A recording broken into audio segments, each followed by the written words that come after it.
वालेकुम स्टूडेंट्स। हमने आज एक्सरसाइज 6.2 का क्वेश्चन नंबर 7 स्टार्ट करना है, जिसमें जो हमने टेक्निक यूज़ करनी है वो है कास्टिंग आउट वेक्टर्स। ठीक है, तो वो देखते हैं ये टेक्निक क्या होती है, इसमें कैसे हम वर्क करेंगे। क्वेश्चन नंबर 7 आएगा आपके पास, इसकी स्टेटमेंट मैंने यहाँ पे लिखी है। स्टेटमेंट क्या है? Using the technique of casting out vectors which are linear combination of others. ठीक है, हमें वेक्टर्स दिए गए हैं, ऐसे वेक्टर्स जो कि एक दूसरे के लीनियर कम्बिनेशंस हैं। ठीक है, ज़्यादातर। फिर हमें क्या करना है? Find are linearly independent subset of the given set. आपको एक सेट दिया गया होगा जिसके अंदर लीनियर कम्बिनेशंस होंगे वेक्टर्स एक दूसरे के। आपने उस सेट के वेक्टर्स के उस सेट में से आपने एक ऐसा सबसेट फाइंड करना है जो कि लीनियरली इंडिपेंडेंट हो और वो सेम सबस्पेस को स्पैन करें। मतलब एक सेट में से आपने एक सबसेट निकालना है जो कि लीनियरली इंडिपेंडेंट हो।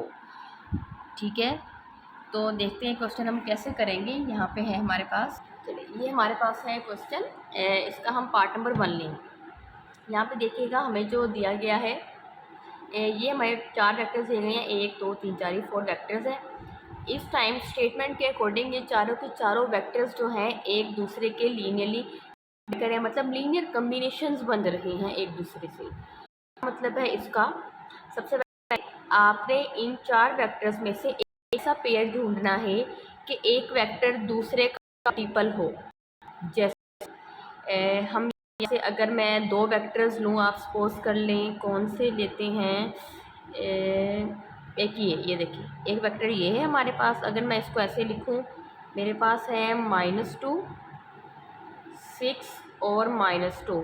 इसको मैं दूसरे वेक्टर के लीनियर कम्बिनेशन की फॉर्म में लिख सकती हूँ। दूसरा वेक्टर है ये वाला, ये देखिए, ये पे यहाँ पे है 1 -3 एंड 1 आ गया।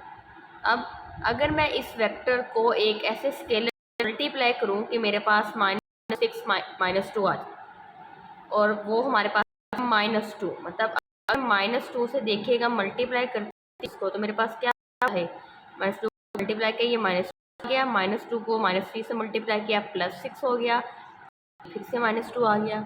इसका क्या मतलब हुआ कि ये जो दोनों वेक्टर्स हैं एक दूसरे लीनियर कम्बिनेशन बना रहे हैं, और इस वेक्टर को, ये वाला वेक्टर इस वेक्टर का मल्टीपल है। अगर आप इस वेक्टर को -2 से मल्टीप्लाई करें, मतलब आपके पास वेक्टर बन रहा है।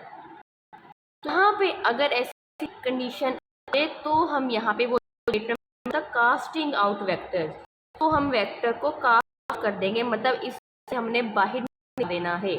क्योंकि अगर ऐसी कंडीशन एक सेट में मौजूद हो तो उसका मतलब है जो वेक्टर वो एक दूसरे लीनियरली डिपेंडेंट है। लीनियरली डिपेंडेंट, देखिए ये वेक्टर इसके डिपेंड कर रहा है, लेकिन इन्होंने बोला है कि आप वेक्टर्स निकाल देना, आखिर में जो वेक्टर्स बचे वो लीनियरली इंडिपेंडेंट हो, मतलब उसमें कोई ऐसा वेक्टर एक दूसरे ना मौजूद एक दूसरे पे डिपेंड कर रहा हो।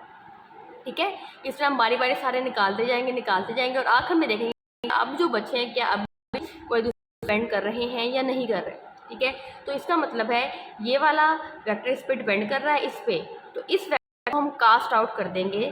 तो हम लिख देंगे so we cast out -2 6 and -2। ठीक है, so we cast out this vector and obtain a subset.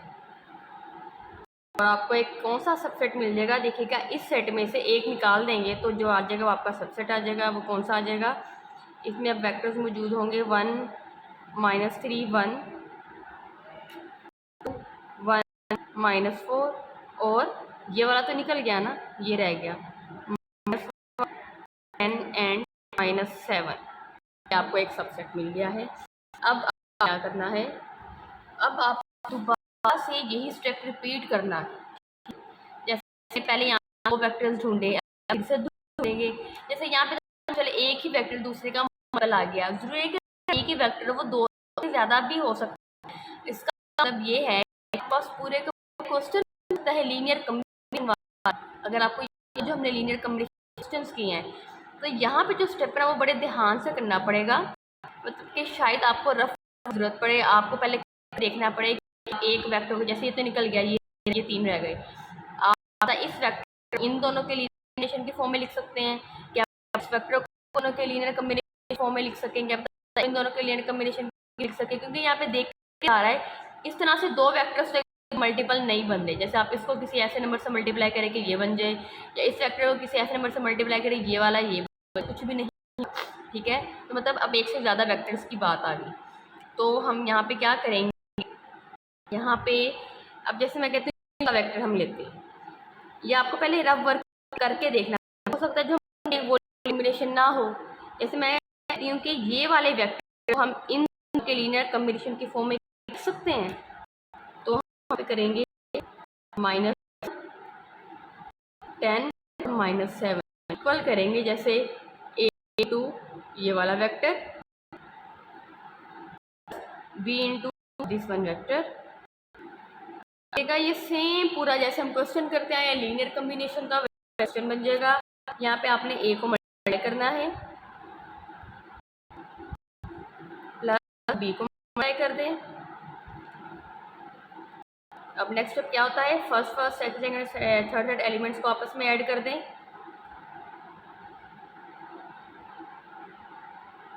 और यहाँ लेफ्ट हैंड साइड पे क्या है, -1 10 एंड -7। अब क्या करेंगे, इक्वेशन बनाएंगे, इक्वेट कर देंगे एक दूसरे को। a + 2b = -1 -3a + b = 10 और यहाँ से a - 4b = -7। इसको कह लें इक्वेशन नंबर 1 है, ये इक्वेशन नंबर 2 है and this one is equation number 3। अब आपने वही को सॉल्व करना है। तो अब हम कैसे सॉल्व करेंगे, मैं कहती हूँ कि इक्वेशन नंबर 1 और इक्वेशन नंबर 3 को माइनस कर दें। क्या आ जाएगा हमारे पास, मैं ऊपर इक्वेशन नंबर 1 रख रही हूँ a + 2b = -1 और नीचे इक्वेशन नंबर 3 रखूँगी मैं, ठीक है। अब मैं नीचे वाली इक्वेशन को माइनस कर दूँगी। तो माइनस करते हैं तो हम साइन चेंज कर देते हैं, ये और ये कैंसिल, 4 + 2 6b, 7 - 1 6, तो b की वैल्यू हमारे पास यहाँ पे आ गई 1, ठीक है।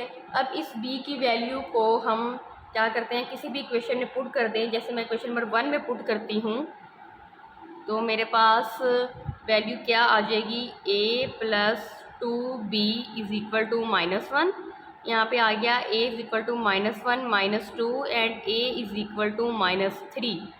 तो अगर आपको याद हो कि लीनियर कम्बिनेशन में हम यही करते थे, वैसा लीनियर कम्बिनेशन की फॉर्म में लिखते थे, स्केलर से मल्टीप्लाई करते थे, और अगर हम आखिर में स्केलर की वैल्यूज़ फाइंड आउट कर लेते हैं तो इसका मतलब है कि हम इस वेक्टर को इन दोनों वेक्टर्स के लीनियर कम्बिनेशन की फॉर्म में लिख सकते हैं। और इसको हम चेक भी कर सकते हैं। देखिए हम कैसे चेक करेंगे, वैल्यूज़ फाइंड आउट कर ली। अब क्या करेंगे, अच्छा मैं ना इसको अरेज कर लूँ। तो ये देखिए, ये हमने वैल्यूज फाइंड की ना, a की वैल्यू -3 निकली, b की वैल्यू 1 लिखी। अब हम इसको ना इसी इक्वेशन में जो हमने लीनियर कम्बिनेशन लिखा था यहाँ पे पुट करके चेक कर सकते हैं कि अगर हमारे left hand side right hand side के इक्वल आए तो कंफर्म हो जाएगा कि हाँ ये तो हमारा बिल्कुल ठीक निकला है।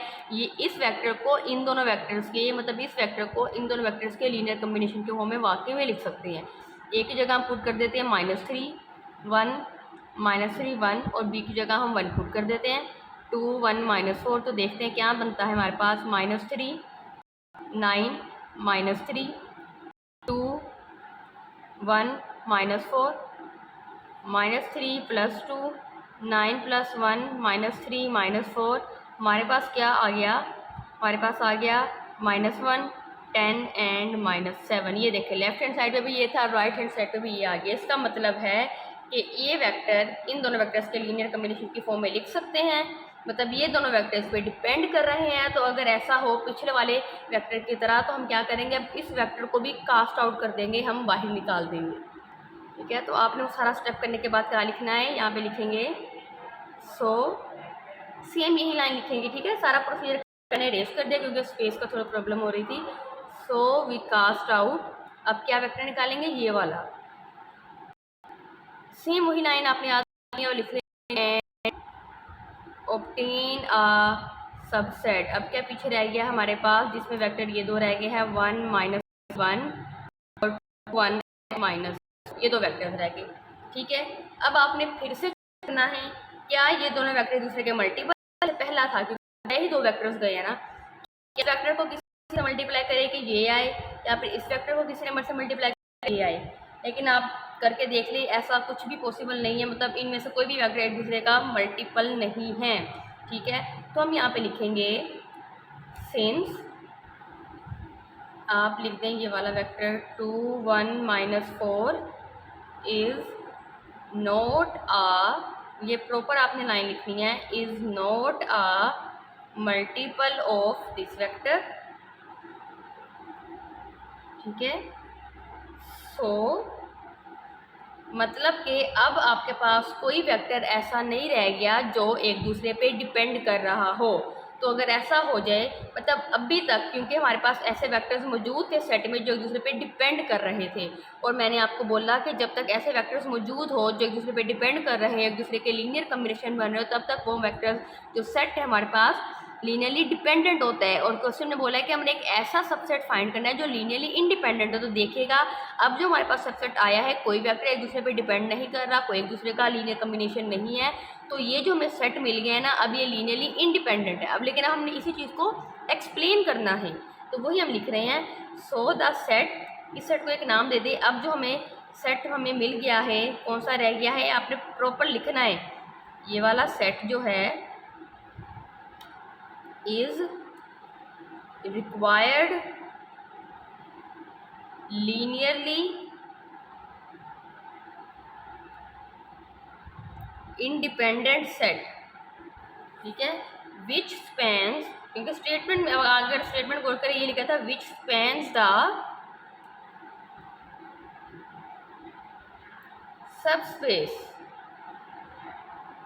as which spans the same, क्योंकि स्टेटमेंट में ये सेम ही है लिखे, मैं सेम वही लाइन लिख रही हूँ, विच स्पेंस द सेम सबस्पेस, बस यहाँ तक लिख दीजिए, ये आपका क्वेश्चन सोल्व हो जाएगा। इस तरह से ये टेक्निक जो है कास्ट आउट, जो सा वेक्टर डिपेंड करें उस वेक्टर को आपने निकाल लेना है। ठीक है, कास्ट आउट करते जाएंगे जब तक आपको एक ऐसा सेट मिल जाए जो एक लीनियरली इंडिपेंडेंट हो।